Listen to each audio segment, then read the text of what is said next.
I am Akash. I found an easy way to make money. Just pretend to be blind. Not only can I beg at the temple openly, even crossing the street people will help me. The government will even provide free housing. It felt absurd yet satisfying, but I never imagined pretending blind would become my worst nightmare. That day I went as usual to play music for a rich man's wife. The moment she opened the door, I felt her hesitation.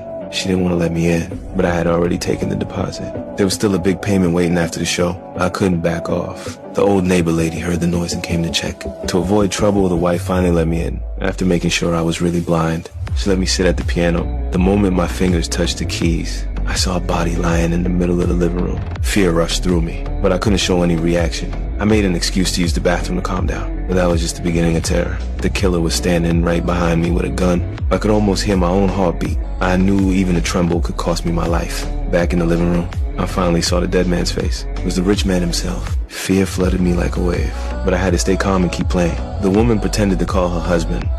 Then right in front of me, they handled the body. She even used his old recordings to fake a conversation. A moment later, she said he had urgent business and left. The man dressed in the rich man's clothes and dragged the corpse out the door. After the performance, I ran straight to the police. Gathering all my courage, I tried to report the murder, but the moment I spoke, I saw the man with the gun from the bathroom standing right there in front of me. I felt like I had been pushed into a bottomless pit. I could only force a smile and say, the family cat was killed. The police chief sneered. His gaze cut through me like a blade. He suspected I was faking blindness. To expose me, he personally drove me home. Inside the house, he saw the newspaper on my table. I forced myself to say it was used to line the cat litter box, but he didn't believe me. He pulled out a knife and threw it straight at my head. Luckily, I overcame my fear and didn't give myself away. The next day, the news broke. The rich man's body was found by the river. His wife cried in front of the media, claiming her husband left with $10 million in cash for a deal and ended up dead. The police quickly ruled it as a robbery murder. The chief pinned everything on an innocent young man. No matter how he explained, he was tortured